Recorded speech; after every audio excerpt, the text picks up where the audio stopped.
Bonjour, c'est Johan pour une nouvelle échappée.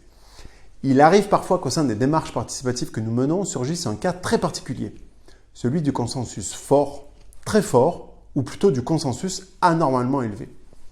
Anormalement, soit parce qu'il dépasse de loin la moyenne des consensus obtenus dans les autres débats, soit parce qu'il est tellement présent qu'il n'y a pas de dissensus. Et piqûre de rappel, nos démarches s'appuient sur une méthodologie qui fait apparaître le consensus social, là où tout le monde est d'accord. Et le dissensus, c'est là où il y a débat, où les participants ne trouvent pas convergence.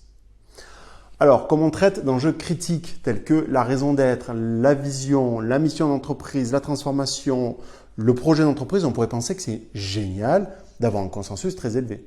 Cela signifie que tout le monde est aligné, tout le monde converge, tout le monde est d'accord sur les termes du débat proposé par les leaders. La transformation va donc marcher, le plan va être mis en œuvre.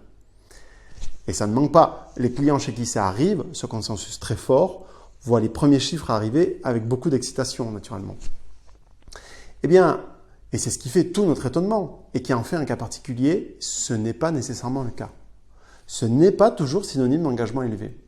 Là où nous constatons des consensus anormalement élevés, nous n'observons pas une aptitude à la transformation ou à la mise en route autour du plan plus élevée, voire plutôt moins à partir d'un certain niveau de consensus. Empiriquement, on aurait une courbe qui ressemble à ça. Comme si, à être trop d'accord, on finissait par être moins engagé. Alors autant dire que la partie de droite me fascine depuis quelques temps maintenant. Mais pourquoi donc, à partir d'un certain niveau de consensus élevé, l'engagement serait moins fort? Avant de chercher des explications, deux observations fortes qu'on a eu l'occasion de faire. C'est souvent en environnement à haut niveau cognitif, haut niveau d'études et aussi tâches qui valorisent la réflexion, la mémoire, la prise de décision, par exemple les industries du conseil ou du logiciel ou de l'industrie pharmaceutique entre autres. Et où la mission d'entreprise, pas nécessairement la raison d'être, mais la mission d'entreprise est claire et surtout très pushy, assez souvent très top-down. On est dans le storytelling fort. Et j'ai finalement trouvé, récemment, dans le champ de la psychologie sociale et plus particulièrement des travaux de Serge Moscovici sur les représentations sociales, la notion de faux consensus, qui m'a interpellé. Qu'est-ce qu'un faux consensus? Eh bien, c'est le fameux paradoxe d'Abilène que vous connaissez probablement. Je prends une minute ici pour le rappeler. L'action prend place à une 50aine de miles d'Abilène, petite ville du Texas, par un chaud après-midi d'été. Vous avez un couple de jeunes mariés et les parents de la jeune femme, tous discutent sous le patio. Le père, pensant que c'est peut-être un peu barbant pour un jeune couple de rester avec les parents, propose d'aller manger une glace à Abilène. La fille, qui veut faire plaisir à son père, accepte immédiatement pour créer du lien.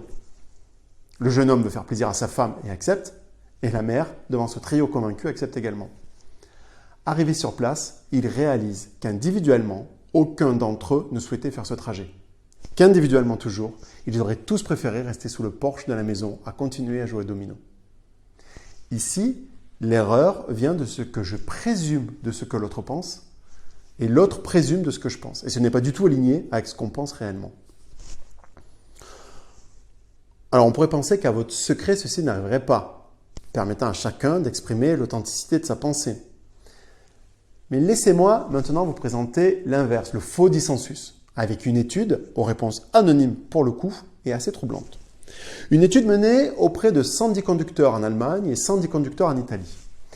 L'idée était d'interroger sur la fierté nationale au travers des marques de voitures.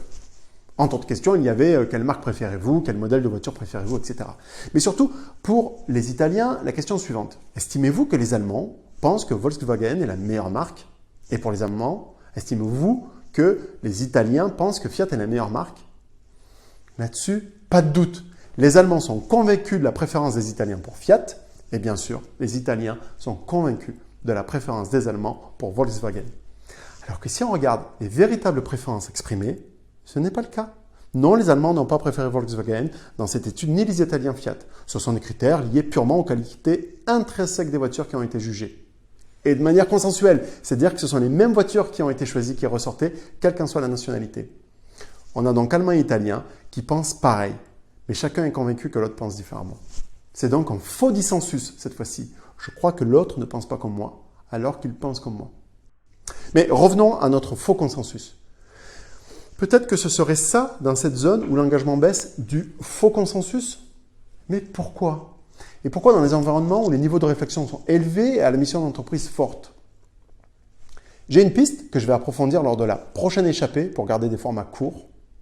Mais vu la qualité et la profondeur des opinions que j'ai reçues récemment en commentaire, j'aimerais vous mettre à contribution et vous proposer de m'aider dans ma quête.